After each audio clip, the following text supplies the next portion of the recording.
Hello' everyone, কি খবৰ সকলোৰে? নিশ্চয়কৈ ভাল আৰু মোৰো ভাল। আৰু আজি আমি আহি গ'লোঁ পথাৰত আৰু আপোনালোককো দেখাব চেষ্টা কৰোঁচোন আমাৰ ব্যস্ততাবোৰ কেনেদৰে পাৰ হয় চাওকচোন। আৰু পথাৰত আহি প্ৰথমতে আমি এটা ধুনীয়াছে ভিডিঅ' বনাই ল'লোঁ, মানে চাইছোঁ। তাৰপিছত আপোনালোকক আমাৰ পথাৰৰ চৌপাশটো দেখাব চেষ্টা কৰিছোঁ। চাওক, সকলোবোৰ কাম হৈ আছে অলৰেডি। বহুত মাটি বোকা দিয়াই আছে আৰু বহুত মাটি ৰোৱা হৈছে আৰু বহুত বেছি বাকী আছে। আৰু এই আমাৰ কঠীয়াতলি। চাওক, বহুত মানুহে কাম কৰি আছে। বতৰ বেয়া, ডাৱৰীয়া, মেঘৰ গোমা গোমা ডাৱৰ, এইবোৰ দেখিছে নহয় আপোনালোকে সকলোবোৰ।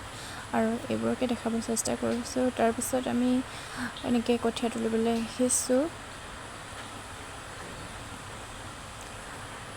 আৰু এইখন আমাৰ পথাৰৰ কাষৰে নদী হয়। আমি মন গ'লে যেতিয়া গৰম উঠে ইয়াতে জাপ মাৰি গা ধুব পাৰোঁ।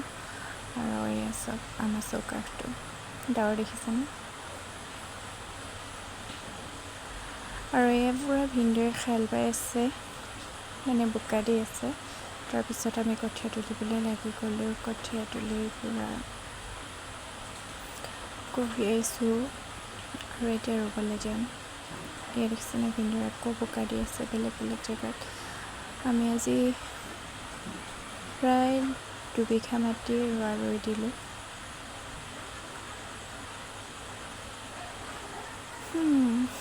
আৰু এইফালে মায়ে পূৰা কঠীয়া কঢ়িয়াবলৈ লাগি গৈছে, কাৰণ আমাৰ জেগাৰ পৰা কঠীয়া তোলা জেগাটো অলপ দূৰ আছে। আৰু সেই হেতুকে আমি পটককৈ কঠীয়াবোৰ লৈ ৰুব নোৱাৰোঁ। আৰু ল'লোঁ। তাৰপিছতে ৰাস্তাত ফটো দুটামান মাৰি আপোনালোকক দেখালোঁ। সূৰ্যটো কেনেদৰে ৰঙচুৱা হয় আমালৈ চাই আছে, মানে আমাক পোহৰ দি আছে। বাকী নেক্সট ভিডিঅ' আপোনালোকক নেক্সট ডে দেখাব চেষ্টা কৰিম। আৰু এতিয়া আমি